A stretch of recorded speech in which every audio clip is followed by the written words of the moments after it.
একদিন মাটির ভেতরে হবে ঘরে মন আমার, কেন বন্ধ দালান ঘর?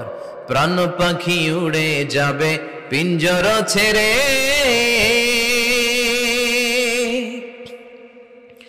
ধরা ধামে সবই রবে, তুমি যাবে চলে।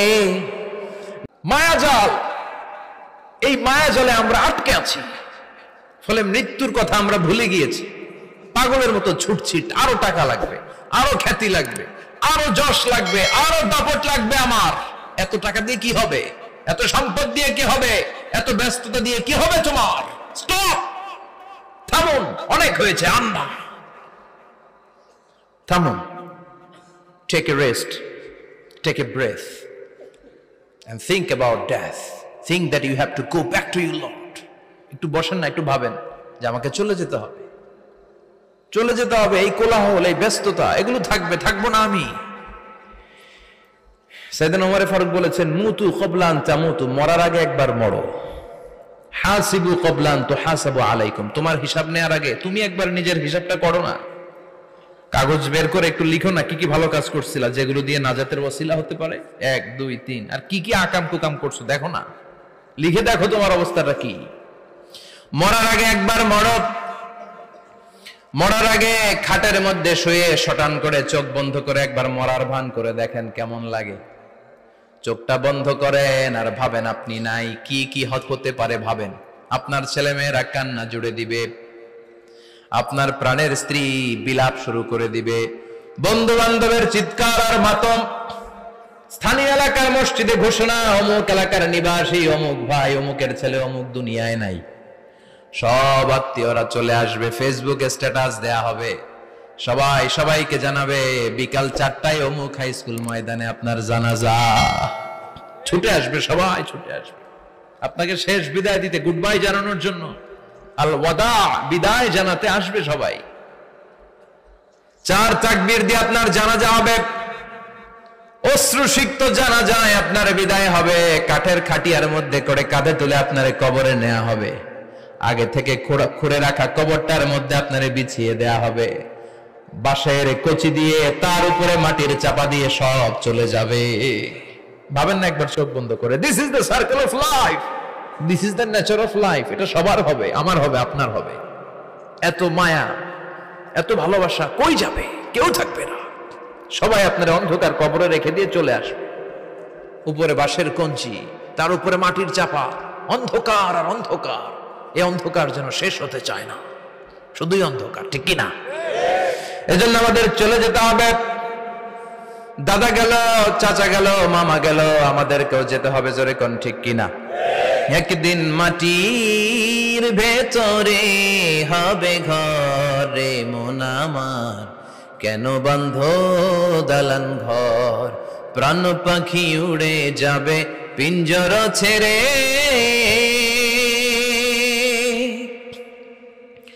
ধরা ধামে সবই রবে, তুমি যাবে চলে।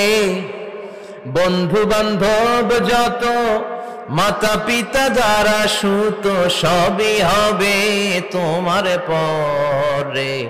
মন আমার কেন বন্ধ দালান ঘর? একদিন মাটির ভেতরে হবে ঘরে মন আমার, কেন বন্ধ দালান ঘর? ঠিক কিনা? সব করে থাকবে, চলে যেতে হবে আমাদেরকে। এজন্য আখিরাতের কথা যেন আমাদের স্মরণ হয়। বিশ্বনবী বলতেন, নাহাইতুকুম আন জিয়ারাতিল কুবুর, আমি তোমাদেরকে কবর জিয়ারত করতে আগে নিষেধ করতাম, কিন্তু এখন নিষেধাজ্ঞা প্রত্যাহার করে নিলাম। এখন সব সময় তোমরা কবরের সামনে যাবা আর জিয়ারত করবা। কবরস্থানে যান তো, একটু যাবেন, একটু গেলে আখিরাতের কথাটা স্মরণ হবে। ওখানে ছোট শিশুরা শুয়ে আছে, কিশোর যুবকরা আছে, আপনার মতো তাগড়া যুবক মুরব্বীরা আছে। এরা এই এলাকায় থাকতো, এরা আকাশ থেকে নেমে আসে না, এই এলাকার সন্তান আজ নাই। একটা সার্টেন পিরিয়ড শেষে আপনিও থাকবেন না। This is the nature of life, this is the circle of life. ছোট্ট শিশু হয়ে এসেছিলেন, শৈশব, কৈশোর, যৌবন, প্রৌঢ়ত্ব। আগে ছিলেন সিঙ্গেল, বিয়ে করে হয়ে গেলেন ডবল। এরপরে আল্লাহ আপনাকে একটা মেয়ে দিল, এরপরে মেয়েকে বিয়ে দিয়ে শ্বশুর হলেন, এরপরে ওই মেয়ের ঘরে সন্তান হতে নানা হলেন, আর কতদিন? অনেক দিন হলো তো, অনেক লম্বা সময় পেয়েছেন আপনি। Think about death. এবার যাওয়ার কথা ভাবেন, আখিরাতের সামানের কথা ভাবেন, ফিরে যেতে হবে। কি শক্তিশালী যুবক, বার্ধক্য চলে আসলে লাঠি ছাড়া চলতে পারে না। কুচকুচে কালো দাড়ি সাদা হয়ে যায়, দাড়ির শুভ্রতা, বয়সের ভার, রং ধরা যৌবন জং ধরে শেষ, ঠিক কিনা? This is the circle of life. যুবক ভাইরা, এটাই জীবন, চলে যেতে হবে, কেউ থাকতে পারবে না, ঠিক কিনা? এটা রিমাইন্ডার আল্লাহ এই সূরার ভেতরে দিয়েছেন যে তোমাদেরকে ফিরে যেতে হবে, এই লোভ লালসা ছেড়ে দাও। রব্বুল আলামিন বলেন, আলহাকুমুত তাকাসুর হাত্তা যুরতুমুল মাকাবির। ও গোলাম, দুনিয়ার সম্পদ, লোভ লালসা তোদেরকে পাগল বানিয়ে দিয়েছে। এই লোভ পাগলামি কোনোদিন তোদের থামবে না যতদিন না তোরা কবরে ঢুকবি, ঠিক কিনা? কার কথা? আল্লাহ বললেন, দুনিয়ার সম্পদ আর লোভ আর মোহে তোমরা গাফেল হয়ে গিয়েছো। আখিরাতের কথা বেমালুম তোমরা ভুলে গিয়েছো, কিন্তু আখিরাতে তোমাদের যেতেই হবে, কবরের বাড়িতে তোমাদের ঢুকতেই হবে, ঠিক কিনা? যেতেই হবে, আমরা ভুলে যাই।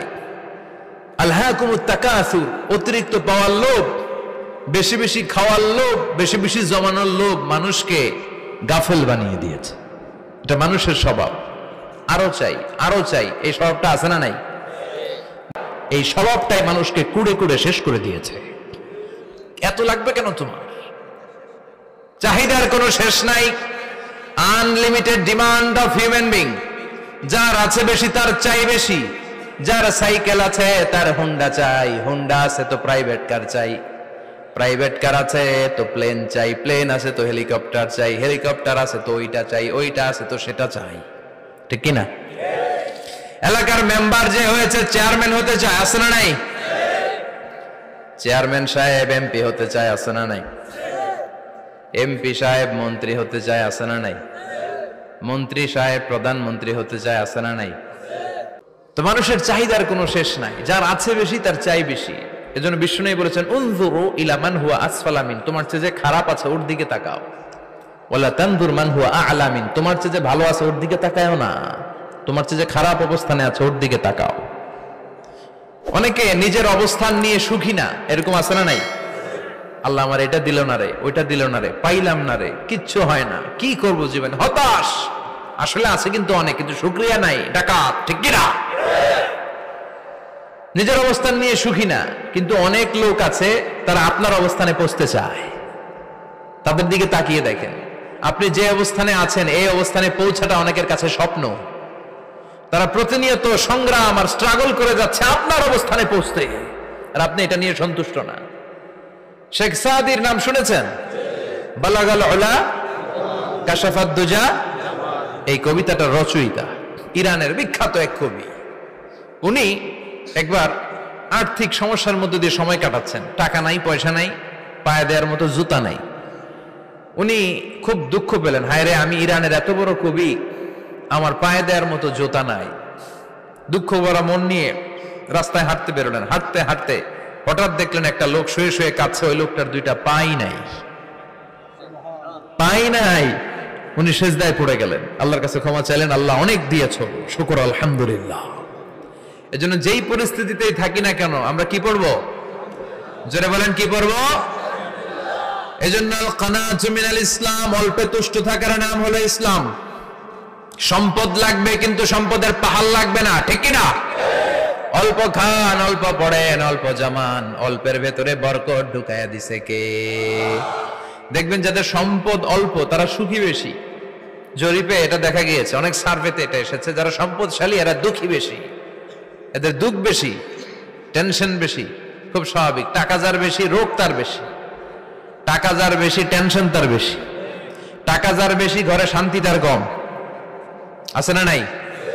ঘরের ভেতরে অশান্তি, ছেলে কথা শোনে না, ছেলে টানে গাঞ্জা, মেয়ে করে পরকিয়া, আছে না নাই? স্ত্রী কথা শোনে না, ভালোবাসা নাই, ঘরটা জাহান্নামের টুকরা। রোগ বালাই, এক একটা হসপিটাল বিল পরিশোধ করতে মাসে 5 লাখ 10 লাখ, আছে না নাই? কিছু খেতে পারে না, ডাক্তার একেবারে ডায়েট মেনু বেঁধে দিয়েছে, ডায়েট, ভেরি ডায়েট মেনু, এটা এটা এটা এটা কিছুই খাবেন না, শুধু গরু খাবেন না, খাসি খাবেন না, চিংড়ি খাবেন না, খালি ঘাস খাবেন। ইচ্ছে মতো ঘাস খাবেন, মানে ঘাস জাতীয় যত আইটেম আছে সব খাবেন। শাক খাবেন, সবজি খাবেন, সালাদ খাবেন। গরু, চিংড়ি, মুরগি, গোশত, ইলিশ কিছু খেতে পারে না। তাহলে রোগ বেশি, খাওয়ার মজা নাই, ঘরে সাংসারিক শান্তি নাই, খালি ব্যারাম আর ব্যারাম, ঠিক কিনা? কিন্তু সম্পদের পাহাড় ঘটেছে। আর অল্প যারা খায়, অল্প পড়ে, রিক্সাওয়ালা, কুলিওয়ালা, অল্প বেতনের চাকরি, কিন্তু হক হালালি মেনে চলে, দেখবেন শান্তি আছে অনেক। হ্যাঁ, বাসা ভাড়া দেয়, ফ্যামিলি চালায়, বাচ্চাদের স্কুল বিল, এরপরও মাস শেষে 1-2 হাজার টাকা হাতে থেকে যায়। আর ওর প্রতি মাসে 10 কোটি টাকা ইনকাম, তারপরও ব্যাংকের ঋণ আছে না নাই? সুখ কারে বলে? কিভাবে আপনি সুখকে ডিফাইন করবেন? সুখ তো টাকায় কিনা যায় না, শান্তি টাকা দিয়ে হয় না, শান্তি দেওয়ার মালিক কে? শান্তি আছে অল্প খেয়ে শুকর করার মধ্যে, শান্তি আছে আলহামদুলিল্লাহর মধ্যে। চিল্লায় বলেন ঠিক কিনা? এজন্য অল্প খাবো, অল্প পড়বো, অল্প জামাবো, অল্পের ভেতরে বরকত দিয়েছে কে?